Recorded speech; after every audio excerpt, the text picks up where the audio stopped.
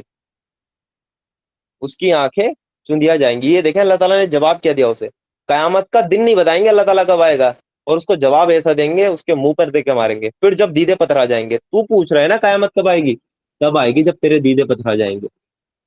یہ کہنا چاہ رہے ہیں اللہ تعالیٰ۔ اور اسی چیز کو اللہ تعالیٰ نے سورہ ابراہیم آیت نمبر 42 میں بھی اللہ تعالیٰ نے کہا، اللہ تو انہیں ٹال رہا ہے اس دن کے لیے جب آنکھیں پھٹی کی پھٹی رہ جائیں گی۔ وہاں بھی جو الفاظ یوز ہوئے ہیں وہ بھی بریک الوسر کے ہیں۔ اللہ انہیں اس دن کے لیے ٹال رہا ہے، اس دن تک کے لیے ڈھیل دے رہا ہے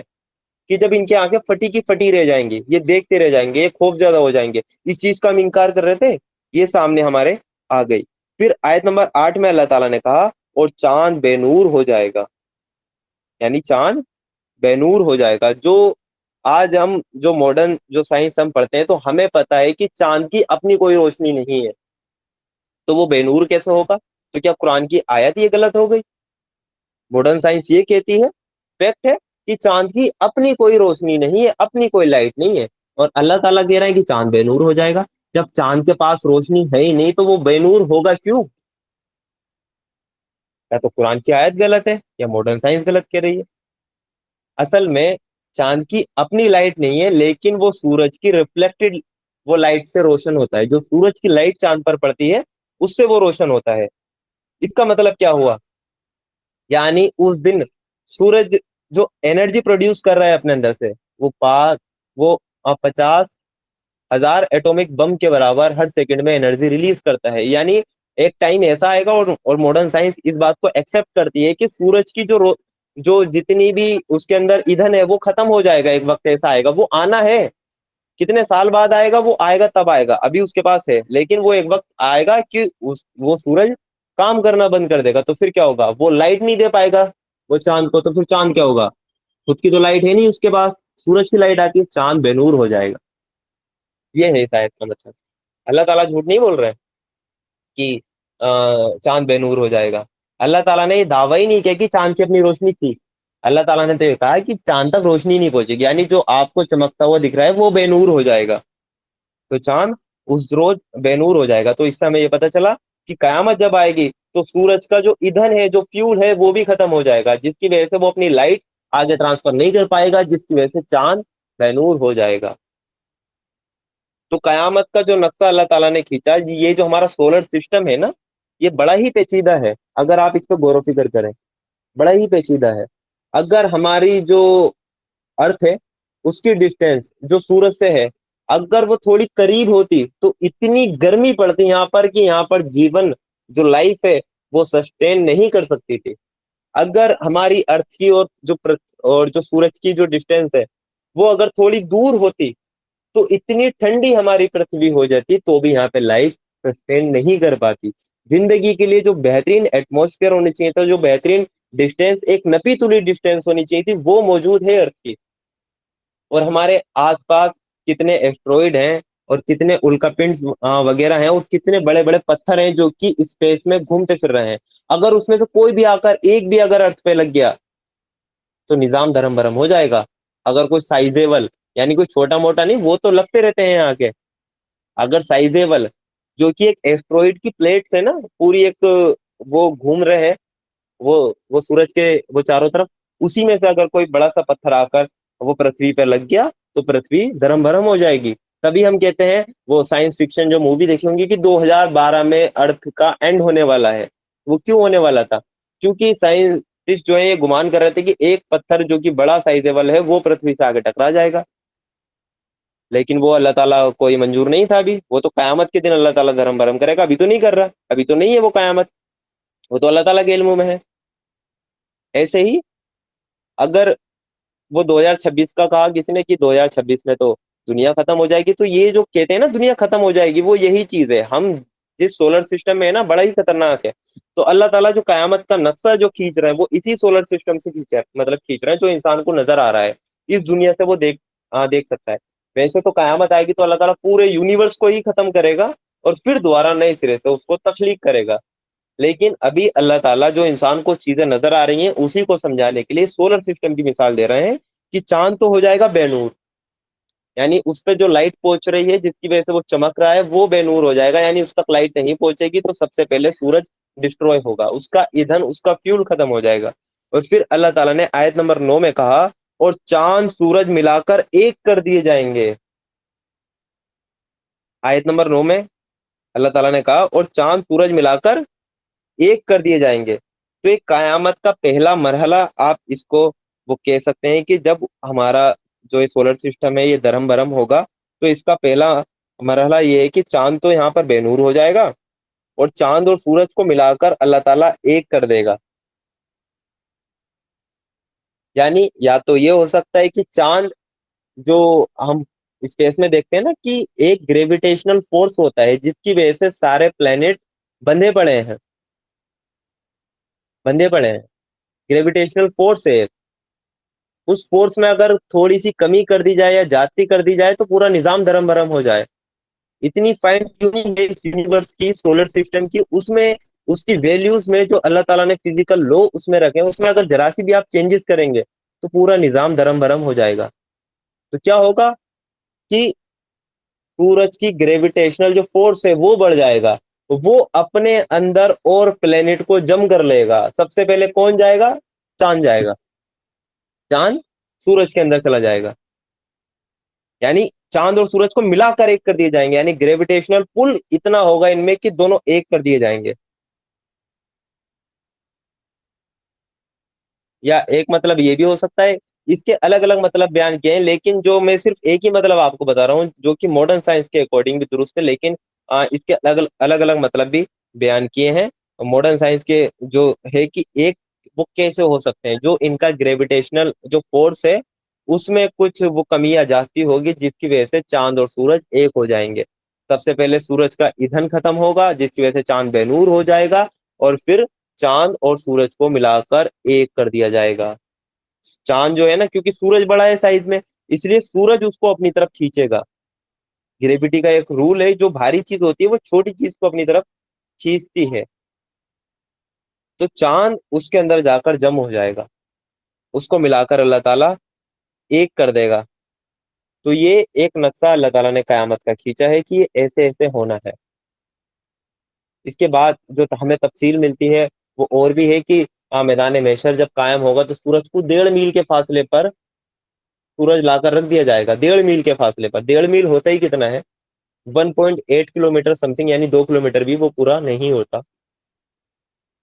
اتنے کی سم تھنگ ہے، ایگزیکٹ فگر مجھے معلوم نہیں، اتنا ہوتا نا، 1.5 میل کے فاصلے پر لا کر رکھ دیا جائے، مطلب کہ جائے گا۔ ایسا ہو سکتا ہے کہ پرتھوی بھی گریویٹیشنل فورس کی وجہ سے سورج کے پاس چلی جائے، اتنی پاس چلی جائے کہ 1.5 میل کا فاصلہ رہے، لیکن پرتھوی سورج کے اندر جم نہیں ہو، اس کے اندر جائے گی نہیں اندر، ہو سکتا ہے۔ تو یہ جو احادیث کی روشنی میں ہمیں ملتا ہے وہ یہی ہے۔ بڑا خوفناک وہ دن ہے، اس دن کو مذاقوں میں ہلکے میں بالکل بھی نہ لیں، دیدے پتھرا جانے ہیں ہمارے۔ ابھی ہم دیکھتے ہیں کہ اگر ایک ملک جیسے امریکہ نے ہیروشیما ناگاساکی پہ جو ایٹم بم برسائے تھے سیکنڈ ورلڈ وار میں، تو اس میں کتنی بڑی تباہی آئی تھی، 2 ایٹم بم سے صرف 50,000 ایٹومک بم کے برابر ہر سیکنڈ میں انرجی ریلیز کر رہا ہے سورج۔ یہ تو صرف 2 برسائے تھے، اور آ، بڑے چھوٹے ایٹم بم تھے، ابھی تو ہائیڈروجن بم کی دریافت کر لی ہے لوگوں نے، ٹھیک ہے، تو وہ تو کچھ اور ہے۔ تو سورج میں جو اتنا ہیلیم ہے، اتنا فیوزن اور فیزن کا جو پروسیس وہاں چل رہا ہے، تو یہ کوئی معمولی چیز تو نہیں ہے، 1.5 میل کے فاصلے پہ ہم جائیں گے۔ پھر احادیث میں ہمیں کیا تفصیل ملتی ہے کہ میدان محشر میں کیا ہوگا؟ اتنی گرمی ہوگی شدید کہ انسان پسینے میں اپنے نہا رہا ہوگا، کوئی پسینے میں تیر رہا ہوگا۔ یہ بھی دیکھیں، اللہ تعالیٰ کی رحمت بھی دیکھیں، یعنی سورج کو پرتھوی کو سورج کے قریب کر دیا جائے گا، 1.5 میل کا فاصلہ رہ جائے گا، چاند سورج کے اندر جم ہو جائے گا، ہو سکتے ہیں کہ باقی کے جو پلینٹ ہیں، ایسٹرائڈ ہیں، وہ سب بھی سورج کے اندر چلے جائیں، اور پرتھوی 1.5 میل کے فاصلے پہ وہ چلی جائے، تو اس دن کی کیا تفصیل ملتی ہے؟ اللہ تعالیٰ کی رحمت دیکھیں، جو مومن ہوں گے میدان محشر کی میں بات کر رہا ہوں، میدان محشر بھی اسی دنیا پر قائم ہوگا، اس بات کو بھی آپ وہ یاد رکھیں، قرآن سے یہی چیز ثابت ہے، میدان محشر جو ہوگا وہ کوئی ساتواں آسمان پر نہیں ہوگا، وہ چھٹے آسمان پہ نہیں ہوگا، اسی دنیا کو اللہ تعالیٰ فلیٹ کر دے گا، اور اسی دنیا میں جو آدم علیہ السلام سے لے کے آخری انسان تک گیا ہوگا سب کو اسی زمین سے نکال کر اور میدان محشر یہی اللہ تعالیٰ اس کو قائم کرے گا، اور سورج 1.5 میل کے فاصلے پر لا کر رکھ دیا جائے گا، اس کو اگنائٹ کر دیا جائے گا دوبارہ سے، کیونکہ جب سور پھونکا جائے گا پورا کائنات کا نظام دھرم برم ہو جائے گا، سب کچھ ختم ہو جائے گا، پھر اللہ تعالیٰ نئے سرے سے اس کو تخلیق کرے گا اور سورج کو 1.5 میل کے فاصلے پر لا کر رکھ دے گا، پھر وہاں انسان اپنے گناہوں کے سبب پسینے میں ڈوبا ہوا ہوگا، کسی کے گناہ اتنے ہوں گے وہ اپنے پسینے میں پورا ڈوب چکا ہوگا اور وہ تیر رہا ہوگا، اور وہ پسینے کی بوند کی تفصیل ہمیں ملتی ہے کہ اگر پہاڑ پہ ڈال دی جائے تو پہاڑ ایک بوند سے ریزہ ریزہ ہو جائے، وہ اتنی شدید، اس کو کیسے برداشت کرے گا انسان؟ اور جو مومن ہوں گے وہ تو اللہ تعالیٰ ان کو اپنے عرش کے سائے کے نیچے جگہ دے گا، وہ تو بہترین رہیں گے، وہ اچھے مقام پر رہیں گے، ان کو تو ذرا بھی گرمی محسوس نہیں ہوگی، لیکن جو لوگ انکاری ہیں، جو لوگ اللہ تعالیٰ کے نافرمان ہیں، اللہ تعالیٰ کے باغی ہیں، وہ لوگ اس روز پسینے میں نہا رہے ہوں گے اپنے گناہوں کے سبب، کسی کا پسینہ پنڈلی تک ہوگا، کسی کا اس کا آدھا دھڑ ہوگا، اور کسی میں وہ پورا ڈوبا ہوا ہوگا، اتنا اس نے گناہ کیے ہوں گے، یہ کیوں ہوگا؟ کیونکہ سورج 1.5 میل کے فاصلے پر لا کر رکھ دیا جائے گا، تو یہ بڑا خوفناک منظر ہے، اس چیز کے بارے میں اللہ تعالیٰ نے دیکھے پورا جواب یہاں مکمل ہو گیا اللہ تعالیٰ کا، یہ پوچھتا ہے قیامت کا دن کب آئے گا، یہ پوچھتا ہے قیامت کا دن کب آئے گا، تب آئے گا جب تیرے دیدے پتھرا جائیں گے اور چاند بے نور ہو جائے گا اور سورج اور چاند کو ملا کر ایک کر دیا جائے گا، اور پھر اللہ تعالیٰ نے آیت نمبر 10 میں کہا اس وقت یہی انسان کہے گا کہاں بھاگ کر جاؤں، اے ہے یہ ہے اصل بات، جب قیامت اپنے آنکھوں سے دیکھ لے گا اس وقت یہی انسان جو یہ پوچھ رہا ہے کہ قیامت کا وقت کب آئے گا، کون انسان؟ یہی یہی سے مراد کون انسان ہے؟ وہ جو پوچھ رہا ہے قیامت کا وقت وہ کب آئے گا، وہ جو قیامت کا انکار کر رہا ہے اپنی نفسانی خواہشات کی وجہ سے، قیامت کے ہونے کی دلیلیں موجود ہیں وہ پھر بھی اس کی طرف سے آنکھیں بند کرے بیٹھے ہے، تو پھر یہی انسان کہے گا کہاں بھاگ کر جاؤں، کہاں بھاگ کر جاؤں، میں کیسے بچوں؟ آپ کے کوئی اینٹا یا پتھر مار رہا ہے تو آپ کو پتا ہے مجھے کیسے بچنا ہے، آپ تھوڑا سائڈ ہو جائیں گے، لیکن جب اللہ تعالیٰ جب قیامت کا منظر ہوگا تو انسان کہے گا کہ کہاں بھاگ کر جاؤں، اور پھر آیت نمبر 11 میں اللہ تعالیٰ نے کہا ہرگز نہیں، وہاں کوئی جائے پناہ نہ ہوگی، یہ کہا اللہ تعالیٰ نے آیت نمبر 11 میں سورہ قیامہ میں، اگلی سلائڈ پہ آپ کو شو ہوگی، ہرگز نہیں وہاں کوئی جائے پناہ نہ ہوگی، کہ یہ انسان پوچھ رہے ہیں نا کہ کہاں بھاگ کر جاؤں، تو اللہ تعالیٰ کہہ رہا ہے ہرگز نہیں، وہاں کوئی جائے پناہ نہ ہوگی، وہاں کوئی پناہ کی جگہ نہیں ہوگی کہ جہاں تو کہ پہنچ جائے گا تو بچ جائے گا، اور یہی انسان جو قرآن میں اللہ تعالیٰ نے کہا ہے جو دنیا میں اللہ تعالیٰ کے باغی ہیں، نافرمان ہیں، اللہ تعالیٰ کے دشمن ہیں، اللہ تعالیٰ کے دین کے دشمن ہیں، وہی لوگ کہیں گے اے کاش اللہ تعالیٰ ہمیں ایک موقع اور دے دے، ہم دنیا میں واپسی جائیں، ہم تیری فرما برداری اختیار کر لیں، ہم تیرے رسولوں کی مدد کریں، ہم تیری دین کی سربلندی کے لیے اپنی اپنی جانیں لگا دیں، میں وہ کاش اللہ تعالیٰ سے انسان کہے گا کہ کاش مجھے تھوڑا وقت اور دے کہ میں صدقہ کر کے آتا، اللہ تعالیٰ مجھے کاش تھوڑا وقت اور دے میں تیری عبادت کر کے آتا، تو وہاں جا کر کاش کاش کہے گا، قرآن میں یہ ورڈ بار بار ریپیٹ ہوا ہے، یہ جو نافرمان لوگ ہیں یہ ابھی آپ کی بات کا انکار نہیں اقرار نہیں کر رہے ہیں، لیکن وہی جب وہ قیامت کا دن آ جائے گا تو یہی انسان کہے گا کاش میں نے رسول کی بات مان لی ہوتی، کاش میں نے رسول کی پیروی اختیار کر لی ہوتی، کاش میں نے قرآن کو سمجھ کر پڑھ لیا ہوتا، کاش میں نے قرآن سے ہدایت لی ہوتی، کاش میں نے گھر والوں کی نہیں مانی ہوتی، میں نے اللہ کی مانی ہوتی، کاش میں سماج کے پیچھے نہ چلا ہوتا، کاش میں ملک کے پیچھے نہیں چلا ہوتا، میں اللہ تعالیٰ کے پیچھے چلا ہوتا، یہی انسان کہے گا کاش، تو اللہ تعالیٰ نے کہا کہ یہ ڈھونڈ رہا ہے کہ آج کہاں بھاگ کر جاؤں، یہی انسان جو قیامت کا انکار کر رہا ہے کہاں بھاگ کر جاؤں، اللہ تعالیٰ کہے گا ہرگز نہیں، وہاں کوئی جائے پناہ نہ ہوگی، کوئی بچنے کی جگہ نہیں ہے، کوئی پناہ کی جگہ ایسی موجود ہی نہیں جہاں تو اللہ تعالیٰ کی پکڑ سے بچ جائے، جس چیز کا تو نے انکار کیا تھا، اور پھر آیت نمبر 12 میں اللہ تعالیٰ نے کہا اس روز تیرے رب ہی کے سامنے جا کر ٹھہرنا ہوگا، اس روز تیرے رب ہی کے سامنے جا کر ٹھہرنا ہوگا. جو تو جائے پناہ دیکھ رہا ہے نا کہ پناہ کی کوئی جگہ مل جائے, کہاں بھاگ کر جاؤں, تو پھر اللہ تعالیٰ نے یہ بات کہہ دی, اس روز تجھے اپنے رب کے سامنے ہی جا کر ٹھہرنا ہوگا. اور پھر وہی چیز ریپیٹ کریں جو میں نے اسٹارٹنگ والی کلاس میں کہی تھی سورہ قیامت کی. قیامت کے دن اللہ تعالیٰ کیا کہے گا, ابن آدم کے پیر بھی اپنے سامنے سے ہلنے نہیں دے گا جب تک کہ 5 چیزوں کے اس سے جواب نہ لے لے. تو وہ یہ ہے, اس روز تیرے رب ہی کے سامنے جا کر ٹھہرنا ہوگا, وہ ہے وہاں جا کر ٹھہریں گے. وہاں جا کر ٹھہر کر کیا آرام ملے گا, سکون ملے گا, وہاں کرسیاں لگیں گی, استقبال ہوگا آپ کا. کیا ہوگا وہاں؟ وہاں حساب کتاب دینا ہے آپ کو.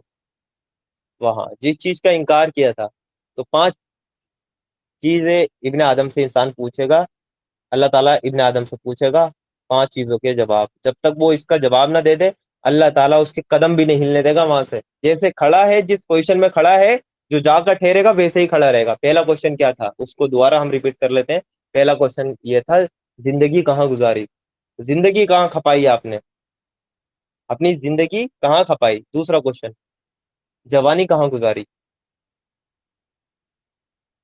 اتنی نعمت دی تھی ہم نے تمہیں, زندگی دی تھی, وہ بتائیں وہ کہاں گزاری. اس کی جو کریم پارٹ تھا, جو ساری صلاحیتیں تمہارے اندر تھی, ساری توانائیاں تمہارے اندر تھی, سب کچھ تم کر سکتے تھے, جو تمہارا جوانی کا پیریڈ تھا, یہ بتائیں جوانی کہاں گزاری. تیسرا کوشچن, مال کہاں سے کمایا, حرام سے تو نہیں کما بیٹھے, جھوٹ بول کے تو نہیں کمایا. چوتھا کوشچن, کہاں خرچ کیا, یہ بھی بتائیں. اللہ تعالیٰ کے دین کی سربلندی میں لگایا, یا اپنے جو لیونگ اسٹینڈرڈ ہے اس کو بڑھانے میں لگایا.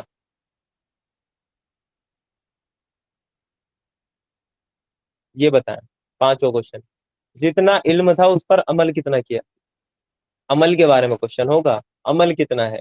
یہ نہیں اللہ تعالیٰ پورا قرآن تفسیر سے پڑھ لیا, اللہ تعالیٰ پورا قرآن تفسیر سے ایکسپلین بھی کر دیا ہوگا جی, یہ تو کوشچن ہی نہیں ہے. کوشچن یہ ہے عمل بتا, عمل کتنا تھا. تو یہ 5 کوشچن اللہ کے سامنے جا کر اللہ تعالیٰ ہم سے پوچھے گا, اور اس کے جواب ہمیں دینے ہی ہیں. یعنی اس روز تیرے رب ہی کے سامنے جا کر ٹھہرنا ہے. یہ جو جائے پناہ ڈھونڈ رہا ہے, یہ جو پوچھ رہا ہے کہاں بھاگ کر جاؤں, جو آخرت کا انکار کر رہا ہے, تو اس کو بتا دو اس روز تیرے رب کے سامنے ہی جا کر وہ ٹھہرنا ہے.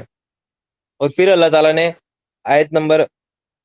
13 میں کہا, اس روز انسان کو اس کا سب اگلا پچھلا کیا کرایا بتا دیا جائے گا.